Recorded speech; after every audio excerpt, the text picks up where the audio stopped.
वित्त मंत्री निर्मला सीतारमण ने आज फिर से प्रेस कॉन्फ्रेंस की। कल की प्रेस कॉन्फ्रेंस में उन्होंने सूक्ष्म, मध्यम और लघु उद्योगों के लिए 3 लाख करोड़ के पैकेज का ऐलान किया। साथ ही साथ कर्मचारियों की भविष्य निधि समेत काफ़ी बातों का जिक्र उन्होंने किया था। लेकिन उसके बाद जब लोगों ने कहा कि इस पैकेज में गरीबों, किसानों और मजदूरों के लिए कुछ नहीं है, तो आज फिर से प्रेस कॉन्फ्रेंस 2 का आयोजन किया गया। कल की प्रेस कॉन्फ्रेंस के बाद कांग्रेस नेता पूर्व वित्त मंत्री पी चिदम्बरम ने ट्वीट करके कहा कि इस पैकेज में गरीबों, किसानों को लिए कुछ नहीं किया गया। उसके बाद आज प्रेस कॉन्फ्रेंस 2 हुई। उसके अंतर्गत मजदूरों, किसानों और गरीबों के लिए कुछ खास बातों का प्रावधान किया गया। हमें वो बात जानने के लिए ज़रूरी है। हालांकि इस प्रेस में भी वो बातें नहीं कही गई जिसकी उम्मीद लोग लगाए बैठे रहे थे। कह रहे थे कि हमें इतना पैसा मिलेगा, वो बात आज भी देखने को नहीं मिली। लेकिन कुछ बातों का जिक्र किया गया, हम उन बातों की तरफ चलते हैं। पहली बात, सीतारमण ने कहा कि प्रधानमंत्री आवास योजना के तहत जो प्रवासी मजदूर हैं उनको सस्ती कीमतों पर किराए के घर उपलब्ध करवाए जाएंगे। दूसरी बात, वित्त मंत्री ने बताया कि 25 लाख नए किसान क्रेडिट कार्ड धारकों को 25,000 करोड़ रुपए का कर्ज मंजूर किया गया है। तीसरी बात, उन्होंने कहा कि राज पैकेज की दूसरी किस्त जारी करते हुए निर्मला सीतारमण ने बताया कि 3 करोड़ छोटे किसान पहले से ही कम ब्याज दर पर 4 लाख करोड़ का कर्ज ले चुके हैं। चौथी बात, उन्होंने कहा कि 23 राज्यों के 67 करोड़ लाभार्थियों के लिए एक देश एक राशन कार्ड सिस्टम की व्यवस्था लागू की जाएगी। यह योजना सार्वजनिक वितरण से जुड़ी 83% आबादी को कवर करेगी। उन्होंने बताया कि 23 राज्यों में मौजूद 67 करोड़ राशन कार्ड धारक अगस्त 2020 तक नेशनल पोर्टेबिलिटी के तहत आ जाएंगी और मार्च 2021 से पहले 100% नेशनल पोर्टेबिलिटी हासिल कर ली जाएगी। मतलब एक देश के लिए एक राशन कार्ड योजना लागू की जाएगी।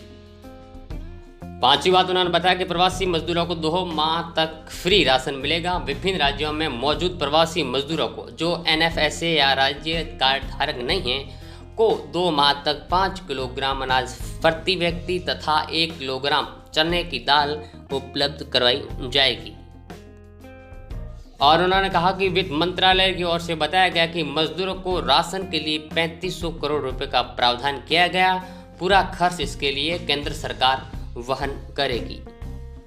सातवीं बात, वित्त मंत्री ने बताया कि कोरोना वायरस के समय 63 लाख लोन कृषि क्षेत्र के लिए मंजूर किए गए। यह राशि 86,600 करोड़ रुपए है। 1 मार्च से 30 अप्रैल तक कृषि के लिए 86,000 करोड़ रुपए के 63 लाख ऋण मंजूर किए गए। खोमचे, रेहड़ी पटड़ी वालों के लिए 1 माह के भीतर विशेष ऋण योजना लॉन्च होगी। 50 लाख खोमचे वालों के लिए 5,000 करोड़ का प्रावधान किया गया है। निर्मला सीतारमण ने कहा कि न्यूनतम मजदूरी का भेदभाव खत्म किया जाएगा। हम इसकी विसंगति को दूर करेंगे। केंद्र सरकार ने प्रवासियों के लिए शेल्टर बनाने के लिए खातिर राज्य सरकारों को राज्य आपदा प्रबंधन कोष उपयोग करने की अनुमति दी है। केंद्र सरकार ने SDRF के लिए 11,002 करोड़ रुपए जारी कर दिए हैं। इन बातों के अलावा भी सीतारमण ने कुछ बातों का जिक्र किया और उन्होंने कहा कि सरकार प्रवासी मजदूरों, गरीबों और किसानों की मदद कर रही है। 8 करोड़ प्रवासियों को 2 महीने का मुफ्त अनाज दिया गया। किसानों ने 4 लाख करोड़ का लोन अब तक लिया है।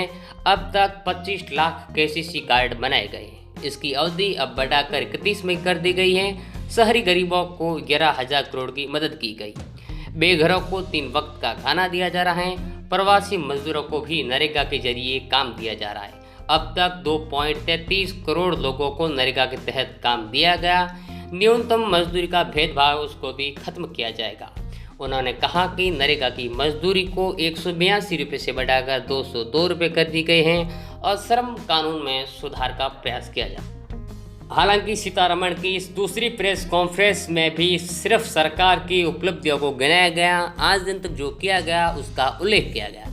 लेकिन जिस 20 लाख करोड़ के पैकेज से लोग उम्मीद लगाए बैठे थे कि हमें कुछ दिया जाएगा, वो बात देखने को नहीं मिली।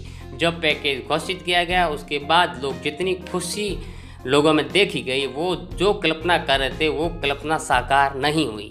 सरकार ने अपनी उपलब्धियों का जिक्र करते हुए कहा कि हमने आज दिन तक ये किया है और आगे ये करने का प्लान है, जिसमें ज़्यादातर लोगों को लोन या फिर ऋण देने की बात का जिक्र किया गया।